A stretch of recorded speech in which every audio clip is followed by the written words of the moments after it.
André, tu es moniteur chez EasyMan Ray depuis de nombreuses années, mais aujourd'hui on va faire un petit jeu. Tu vas être dans le rôle du candidat à l'examen du permis de conduire. Alors on dit que tu viens de réussir la poussette, donc maintenant tu as les vérifications techniques. Tu vas être interrogé sur 3 vérifications, mais il faut en savoir 12. Donc tu vas nous les dire, les 12, et nous les montrer. Alors vérification moteur, là on doit mettre sous tension. Voilà, juste tension électrique. Moto moderne, check voyant.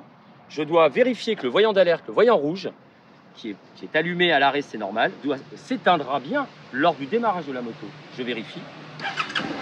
J'ai démarré le moteur, le voyant d'alerte s'est bien éteint, donc il n'y a pas de problème d'urgence. Ensuite, je vérifie que le coupe-circuit est opérationnel. Il est opérationnel. Vérification terminée.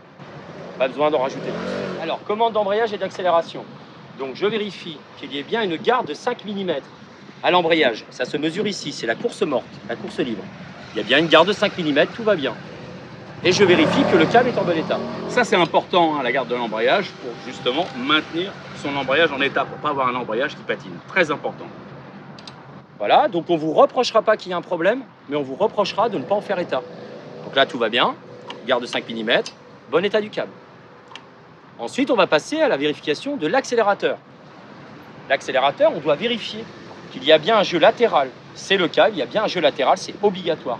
Pour permettre une bonne rotation de l'accélérateur, que l'on va quand même vérifier. Donc je vérifie qu'il y a bien une rotation dans les deux sens, ce qui est le cas. Et pour la sécurité, toujours, hein, bien vérifier le retour, parce que ça aussi, c'est un gage de sécurité. Des accélérateurs qui peuvent rester coincés à cause des caoutchoucs, à cause des câbles aussi effilochés. Donc ça, c'est un organe de sécurité à vérifier. André, vérification de la direction, mais c'est particulier parce que sur cette Suzuki, on n'a pas de béquille centrale. Exactement, donc à l'examen, vous dites la chose simplement, il faudrait vérifier l'absence de point dur à la direction en braquant de gauche à droite, mais pour cela, il faut que la roue avant soit délestée, avec une béquille d'atelier, ou comme vient de le dire Philippe Monneray, une béquille centrale si la moto en est munie. Maintenant, contrôle des commandes de frein. Alors, commande de frein, toujours être simple à l'examen, rapide. Je vérifie que le levier de frein avant revient bien quand on l'actionne, ce qui est le cas. On peut dire si bonne compression, bon retour. Revient bien quand on l'actionne. Idem pour la pédale de frein arrière. Faites-le bien avec le pied pour ne pas tenter une notation B par le jury.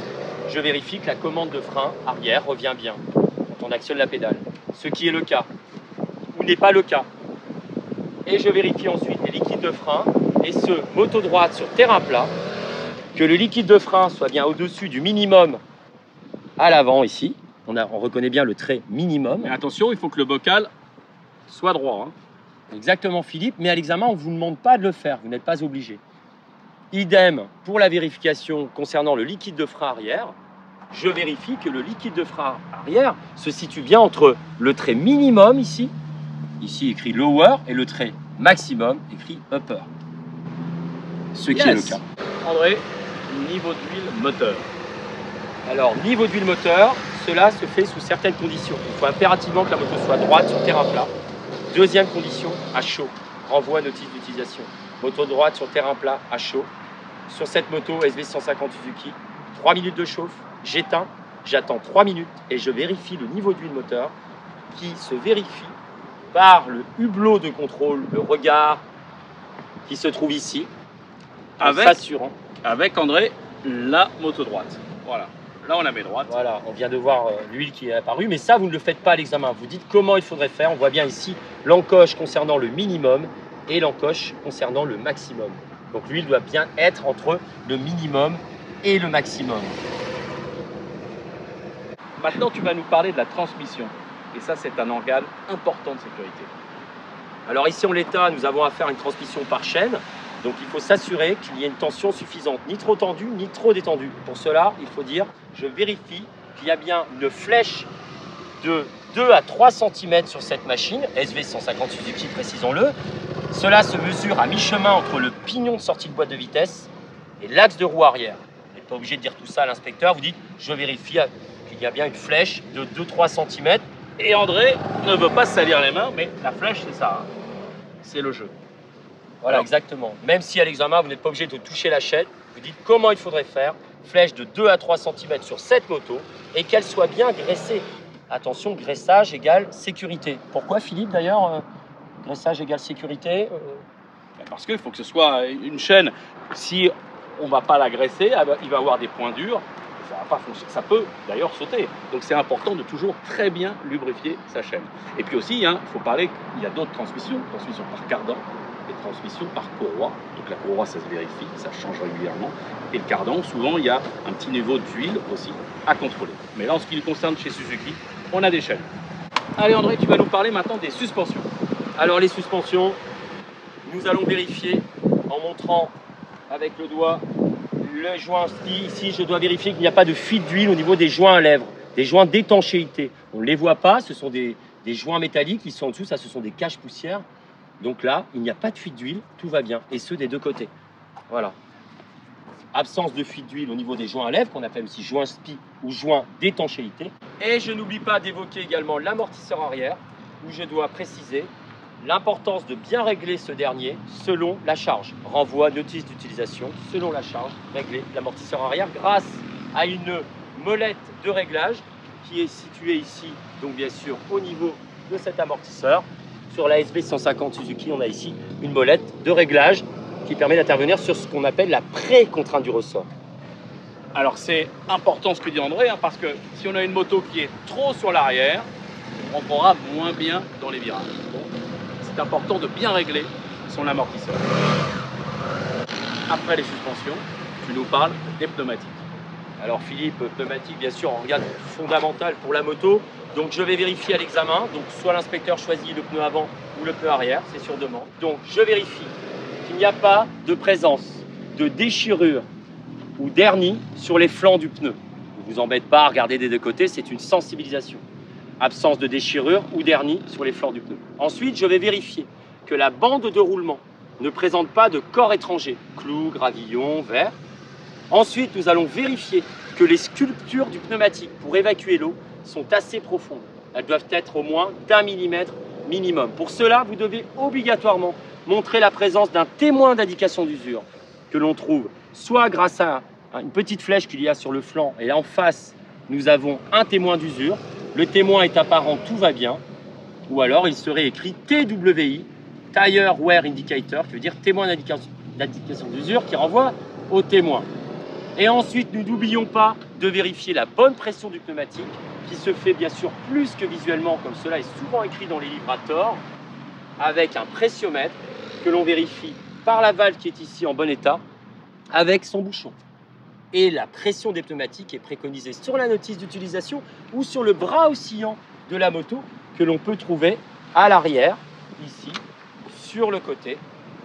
Voilà ici, la pression du pneumatique, des pneumatiques sont indiquées à l'arrière sur le bras oscillant. Organe très important, les pneumatiques sur une moto, à ne pas sous-estimer. Et toujours, très régulièrement, regarder la pression des pneus. Maintenant, on va passer à l'éclairage et aux accessoires de sécurité. On va déjà faire les feux. Concernant l'éclairage, vérification numéro 1, éclairage avant. Je vérifie que l'optique, le bloc optique est en bon état. Il est en bon état. Est-il bien fixé? Il est bien fixé. Il y a des joints, c'est normal.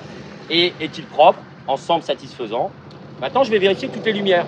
Est-ce que le feu de position qui est tout en bas fonctionne, ainsi que le feu de croisement qui fait 2 en 1, qui fait également feu de route, fonctionne. Pour cela, Philippe met le contact. Et là, on constate que le feu de position est opérationnel, ainsi que le feu de croisement. Et nous n'oublions pas de vérifier que le feu de route fonctionne bien, ce qui est le cas avec allumage du voyant témoin bleu.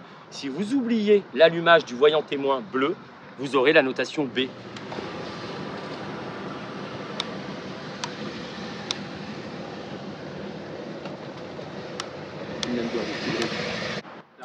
Pour cette vérification de ce thème, à chaque fois on dit en bon état, bonne fixation, propreté, bon fonctionnement. Donc c'est parti, on vérifie que le feu de position arrière est en bon état, c'est le cas.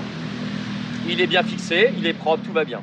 Que l'éclairage de la plaque est également en bon état, bien fixé, propre, c'est bon, tout va très bien. Et les lumières fonctionnent. Donc Philippe a mis sous tension, le feu de position arrière est bien allumé. Ensuite on va vérifier que le feu stop fonctionne bien à la pédale. Alors, surtout n'oubliez pas de vérifier avec le pied, sinon on peut vous le reprocher. Donc le feu stop fonctionne bien au pied, c'est le cas. Et à la main, Philippe a vérifié, tout va bien. Un rétroviseur, et avertisseur sonore. Le rétroviseur gauche est obligatoire, est-il présent? C'est le cas, il est présent. Est-il en bon état? Oui, il est en bon état, il est bien fixé, il est propre, ensemble satisfaisant, mais vivement conseillé d'avoir les deux, avec les mêmes prérogatives de bon état, de bonne fixation, de propreté, et bien entendu, Philippe, de bien régler lorsque l'on monte dessus. Ensuite, je vérifie que l'avertisseur sonore est opérationnel, je mets sous tension, je vérifie qu'il fonctionne bien. Il fonctionne bien. Les clignotants avant. Alors, indicateur de changement de direction, vous pouvez dire clignotant, on vérifie qu'ils soient en bon état, bien fixés, propres, ce qui est le cas. Ensuite, je mets sous tension, je vérifie que les indicateurs de mouvement fonctionnent bien. À l'avant gauche, il fonctionne bien avec allumage du voyant. N'oubliez pas, sinon notation B. Idem à l'avant droit, il fonctionne bien avec vérification du voyant témoin. Il fonctionne bien, tout va bien.